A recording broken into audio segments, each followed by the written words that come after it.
नमस्कार दोस्तों, स्वागत है आपका हमारे चैनल न्यूज मार्केट्स 24 में। आज हम आपको तिलहन फसलों का उत्पादन 396 लाख टन रहने का अनुमान से जुड़ी बड़ी खबर के बारे में बताएंगे। इस साल तिलहन फसलों के उत्पादन में काफी उतार चढ़ाव देखने को मिला है।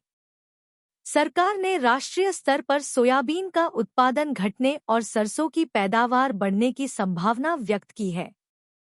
कृषि मंत्रालय ने 4 जून को 2023 से 24 सीजन में उत्पादित फसलों का तीसरा अग्रिम अनुमान जारी किया, जिसमें तिलहन फसलों का कुल उत्पादन 395.90 लाख टन आंका गया है।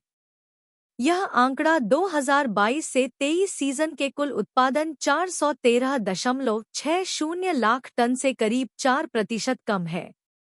सरकारी अनुमान के अनुसार 2022 से 23 सीजन की तुलना में 2023 से 24 सीजन के दौरान सोयाबीन का उत्पादन 149.90 लाख टन के शीर्ष स्तर से घटकर 130.50 लाख टन पर सिमट गया है।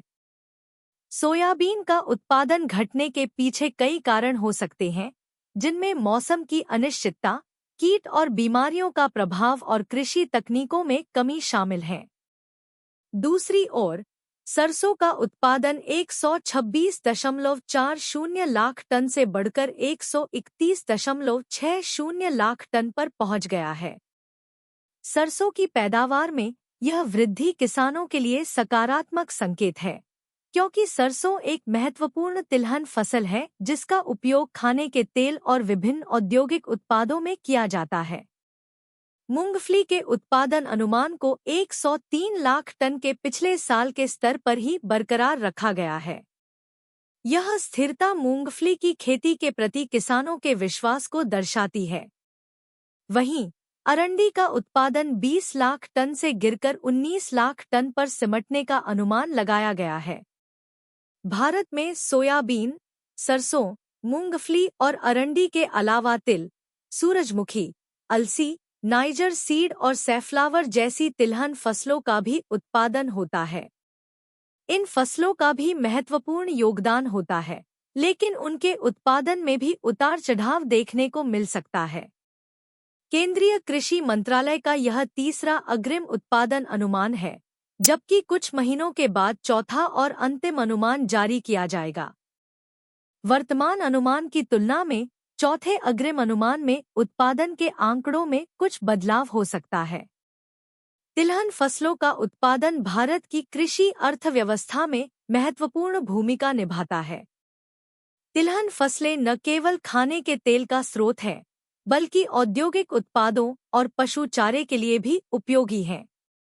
इसके अलावा तिलहन फसलों की खेती से मिट्टी की गुणवत्ता में सुधार होता है और किसानों को आर्थिक स्थिरता मिलती है। सरकार ने तिलहन उत्पादन को बढ़ावा देने के लिए कई योजनाएं और नीतियां लागू की हैं। इनमें कृषि तकनीकों में सुधार, उन्नत बीजों का वितरण और किसानों को वित्तीय सहायता शामिल है। इन प्रयासों का उद्देश्य तिलहन फसलों की पैदावार को बढ़ाना और किसानों की आय में वृद्धि करना है। तिलहन फसलों के उत्पादन में कमी और बढ़ोतरी के पीछे कई कारक होते हैं। मौसम की स्थिति, कीट और बीमारियों का प्रभाव, सिंचाई की सुविधाएं और कृषि तकनीकों का उपयोग प्रमुख कारक होते हैं। सरकार और कृषि विशेषज्ञ इन कारकों पर ध्यान केंद्रित करके तिलहन उत्पादन को स्थिर और सुधारने के लिए प्रयासरत हैं। खबर में सिर्फ इतना ही। इसी तरह के न्यूज़ जानने के लिए हमारे चैनल को सब्सक्राइब करना न भूलें और न्यूज़ मार्केट्स 24 देखते रहें।